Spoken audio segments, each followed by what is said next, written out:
I want to talk about Norman Mayor Bria Clark's fear.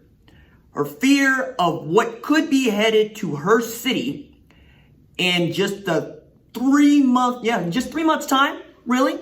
And that could be football season, right? Which is still in flux. We still don't know exactly what it might look like. We still are hopeful, 99 days out, that we're going to get football on time and the full assortment of it, albeit with some restrictions.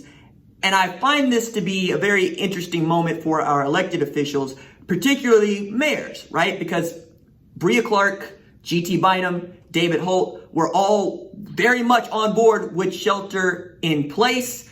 But when reopening began, first by issue of our governor, they fell in line, and we're all just trying to make sure this thing goes. But she's very clear about, look, since we reopened on April 30th, Norman has seen an average of 2 cases per day, and it's continuing to rise in the number of cases that they see. Now, 2.3 new cases per day does not sound like a whole lot in a city, in a city of more than 100,000.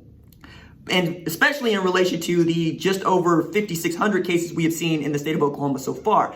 However, what we know about a virus is that it spreads, and it spreads very quickly, and that it can affect a whole bunch of people in a very short amount of time, especially if you group a bunch of those people together.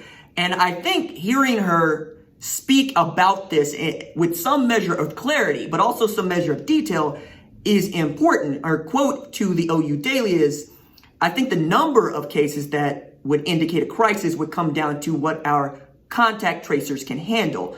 That's why the update from the health department is going to be very, very important today, because we have to be able to trace it, and the people that potentially were exposed need to isolate.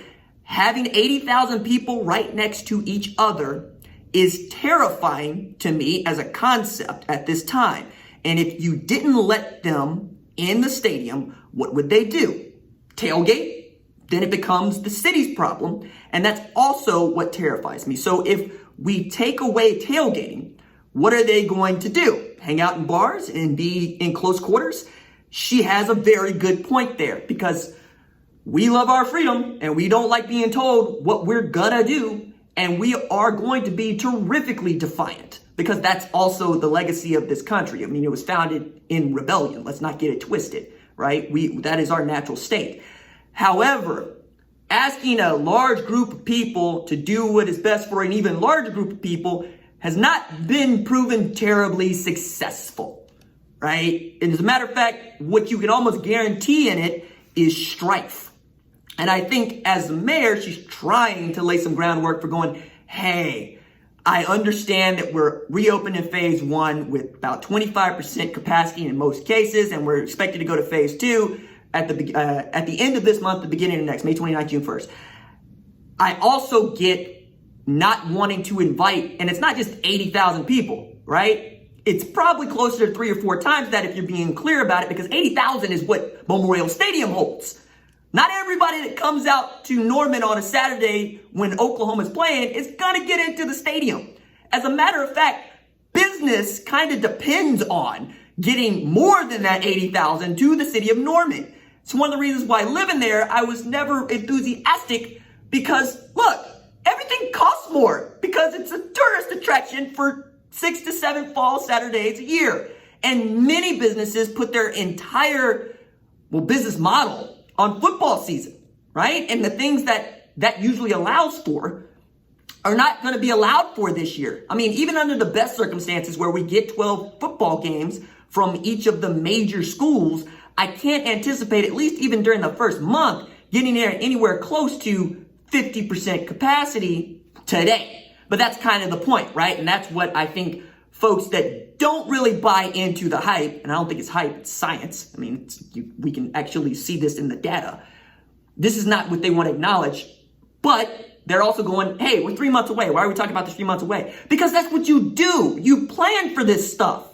You know, you're saying, why are we talking about this 3 months away? Knowing full well that some of these non-conference games have been scheduled 10 years in advance. That's how college football works. You have to prepare. And if you are not prepared, you're unprepared. And if you're unprepared, You court catastrophe. Nobody wants to do that. And I applaud her, one, for being public about saying what she fears and also talking about how are we going to do this, because she's saying, I'm going to need some help. And the help is supposed to come from public health officials, right? And the public health officials, even at the time of reopening, were like, I don't necessarily think that this is a good deal. I don't think it's a good deal, man. I think that perhaps even being able to take some time even further down the road, make sure this is terrifically tailed off, is best.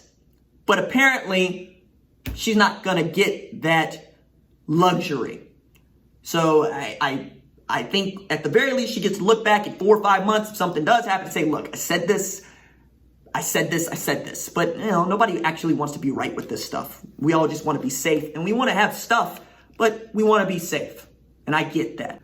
So on top of Mayor Bria Clark being somewhat, fearful of having hundreds of thousands of people descend on her city in September if we do not have this thing under complete control, and even then, we won't have it under complete control until there's a vaccine for it, we have athletic directors that are already making plans for how they can get fans into the stands. And Gene Smith, who is the athletic director at The Ohio State University, is already out in front talking about, look, I think we can get some fans in there. I think we can. He told reporters on Wednesday that school has looked at scenarios where fans could be in the stands at Ohio Stadium, the shoe, which seats about 105,000 people, right? And he said that it's going to be fewer people than it would normally be. So he clarified with a tweet because he felt like he was misconstrued by reporters, but I don't think that was much misconstruing. He just upped the number. Said, look, the number of fans we could host in Ohio Stadium this fall under physical distance guidelines could be as low as 22,000, or it's possible as many as 40 to 50,000 if guidelines are relaxed. We all know there's $4 billion on the table that college football wants to rake in. I submit to you, it's not going to rake in the normal $4 and I think even $5 billion that it would in a normal year, because even if you can play all 12 games and all 12 games are on television, like for instance, Ohio State or Oklahoma does their pay-per-view thing, but you get what I'm talking about. You're not going to have the fans in the stands, which means that you're not going to have the concessions, right? Which means you're also not necessarily going to have all those suites sold out that you might normally, because oil took a bath and is still taking a bath. Folks that might normally be ponying up for that money in April are going, hey, I got to wait. I got to wait. And we've already seen universities in this state, Oklahoma State, Tulsa, go to digital ticketing, which I think is smart, but it was smart regardless, right? Even if without a pandemic, I use Apple Wallet every day, right? I use my debit card, but I also use the little function on my phone because my phone is always with me, and the fewer things I have to carry, the better, because I'm a millennial and I even have to have a backpack as it is, right? Because I carry like 4 books and now I've invested in a Kindle because, again, I need to just minimize what I'm carrying. However, knowing that you are all taking a bath, knowing that you missed out on money from the men's basketball conference tournament, the men's basketball NCAA tournament, and that you're probably going to miss out on at least half of the money that you would normally look to bring in from ticket sales and from concessions, means that everybody's trying to find ways to just get something in, right? Because some money is better than no money, and some football is better than no football. I understand also wanting to give people some measure of hope, and I think that Gene Smith and Joe Castiglione at Memorial Stadium can actually make this thing work.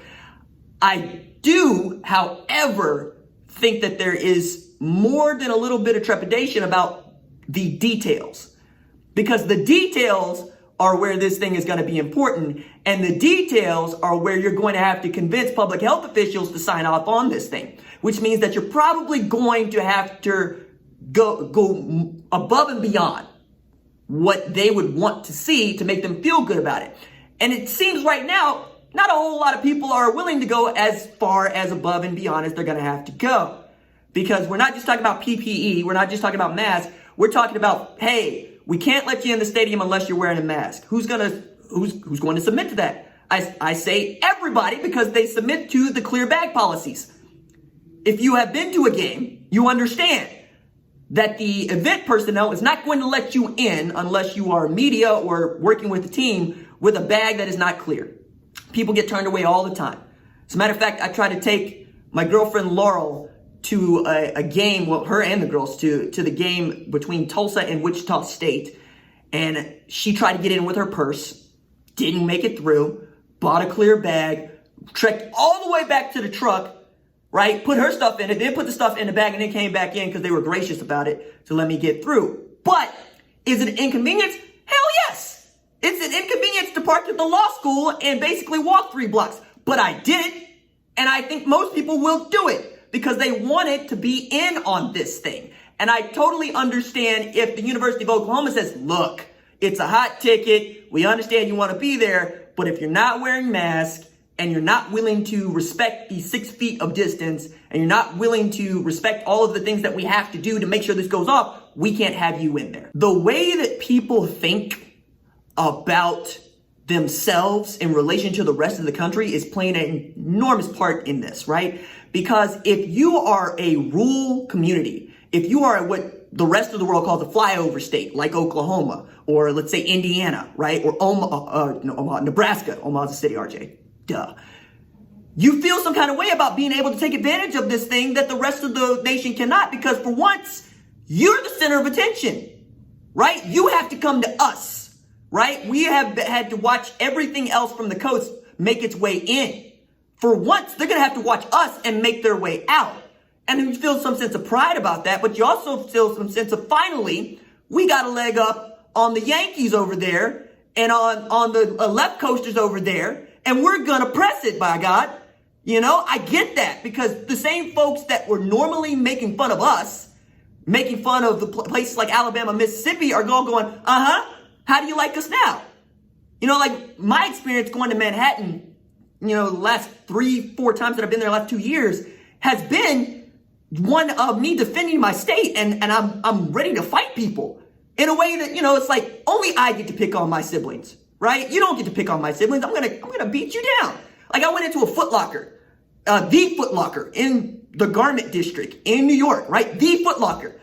And, you know, I got dreads, right? And one of the things that I do to take care of my dreads is put on a skull cap, and then I put on a do-rag to try to keep them tight, right? Because nothing is worse in life than having nasty dreads. I hate it. My dreads will never smell. They always get washed. My girl does a great job of doing my hair, like 3 hours a week. She spends retwisting my hair up. So I take care of it. So I asked the dudes at the Foot Locker, yo, man, where can I get a do-rag? We don't sell do-rags here. I said, yeah, but where can I get a do-rag? Y'all sell do-rags at your Foot Locker back there? I said, yeah, we sell all kinds of stuff, all kinds of superior. Do-rags ain't that big a deal. Wave caps ain't that big a deal. Oh man, I guess I can come down there and just do whatever then, because y'all just selling do-rags. I feel like I could just get over on y'all. And I said, oh, okay, cool. And they put these little stickers on the shoes to let you know who was selling you shoes so they get commission. I peeled this fool's sticker off right in front of me. You're not going to dunk on me and dunk on my state because we sell do-rags, right? Because y'all up here with the good shoes, with the limited shoes, with the shoes I can only get here. So for once, if I'm in Oklahoma, yeah, I'm going to play football because you can't play football. You know, right now the trip to West Point is still on, but I wouldn't be shocked to find out if something changed, right? Same thing with Syracuse. I don't care. You know, thumb my nose at you. J school. You know, I know so many chumps that went to Syracuse that feel some kind of way about the football and the basketball team, right? And now, when it hits you, you making fun of us. Same people that would tell us to our faces, yo, you know tornadoes come through there. Why don't you move? Man, I'll punch you in the face. This is my house. This is my home. I bled for this. I'm not going anywhere. But that's also in us, right? That's who we are. And I feel that, right? Because when the more tornado comes tearing through, they aren't saying it's a tragedy. How can we help? They're saying, why don't y'all move? Why don't you move? The COVID came to your house. You should move.